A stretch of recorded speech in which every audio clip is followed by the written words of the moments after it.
Refleksi pemikiran filosofis pendidikan Ki Hajar Dewantara. Salam hebat untuk Bapak dan Ibu Guru setanah air. Pada kesempatan kali ini, saya akan sedikit menjelaskan tentang refleksi pemikiran filosofis pendidikan Ki Hajar Dewantara. Seperti yang kita ketahui, Ki Hajar Dewantara adalah Menteri Pendidikan pertama di Indonesia. Beliau lahir pada tanggal 2 Mei 1889. Ki Hajar Dewantara tumbuh dalam lingkungan yang multikultural karena kedua orang tuanya berasal dari budaya yang berbeda. Sejak kecil, Ki Hajar Dewantara sudah menunjukkan minatnya yang besar terhadap dunia pendidikan. Selama menjalani studi di luar negeri dan juga dalam negeri, Ki Hajar Dewantara banyak belajar dari pemikiran-pemikiran para filosof terkenal. Beliau kemudian mengembangkan pemikiran tersebut dan menyesuaikannya dengan budaya yang ada di Indonesia. Beberapa pemikiran yang terkenal akan dijelaskan pada video ini. Yang pertama, itu ada sistem Among. Sistem Among adalah suatu sistem pembelajaran yang mengedepankan pembentukan manusia secara utuh, sesuai metode yang tidak menghendaki perintah atau paksaan, melainkan memberikan tuntunan bagi hidup anak agar dapat berkembang dengan subur dan selamat, baik lahir ataupun batin. Yang kedua, itu ada kodrat alam dan kodrat zaman.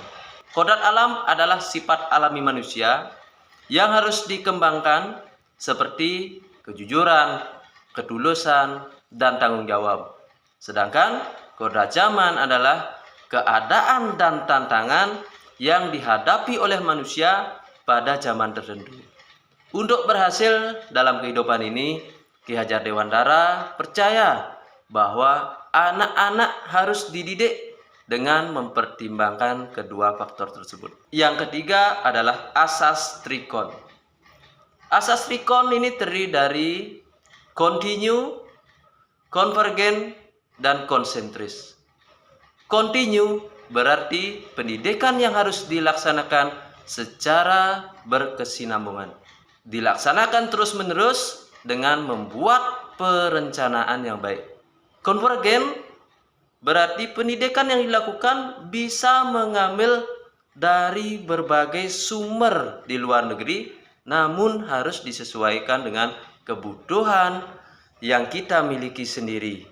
Konsentris berarti pendidikan yang dilakukan tidak lepas dari kepribadian bangsa kita sendiri. Nah, berikutnya Tri Pusat Pendidikan. Tri Pusat Pendidikan adalah 3 hal penting yang menjadi pusat pendidikan bagi mereka anak didik kita, yaitu alam keluarga, alam perguruan yaitu sekolah, dan alam pergerakan yaitu masyarakat. Yang kelima itu adalah berhamba pada anak. Kita dengan ikhlas hati dan bebas dari ikatan apapun mendekati sang anak dan mengorbankan diri kepadanya. Janganlah si murid untuk si guru, tetapi si guru untuk si murid.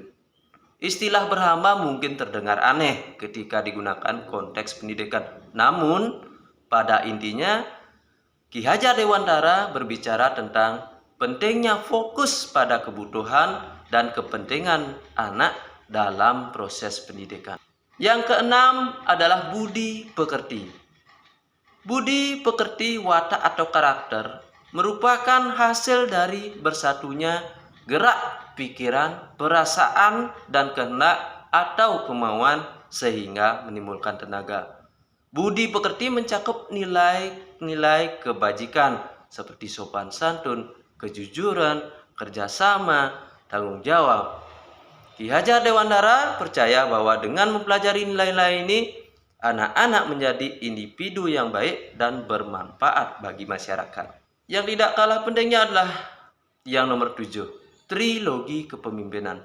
Dalam trilogi kepemimpinan, ada 3 hal yang harus diketahui oleh seorang pemimpin. Ing ngarso sung tolodo, ing madyo mangun karso. Tut Uri Handayani.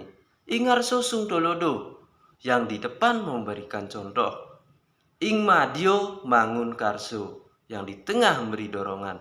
Dan Tut Uri Handayani yang di belakang memberikan dukungan. Ini berarti seorang pendidik harus menjadi contoh yang baik bagi anak didiknya, memberikan dorongan dan motivasi agar anak didiknya berkembang dengan baik dan memberikan dukungan yang dibutuhkan agar anak didiknya dapat mencapai kesuksesan.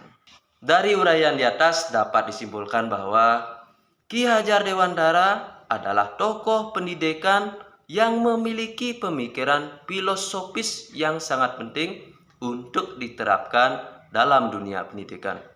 Kita sebagai pendidik saat ini dapat mengambil banyak pelajaran dan inspirasi dari pemikiran-pemikiran beliau dalam menjalankan tugas mendidik dan mengajar murid di kelas, sehingga dapat menciptakan generasi yang cerdas, berakhlak mulia, dan dapat menghadapi tantangan masa depan dengan baik. Sekian dan terima kasih. Salam guru hebat setanah air. Mari bergerak bersama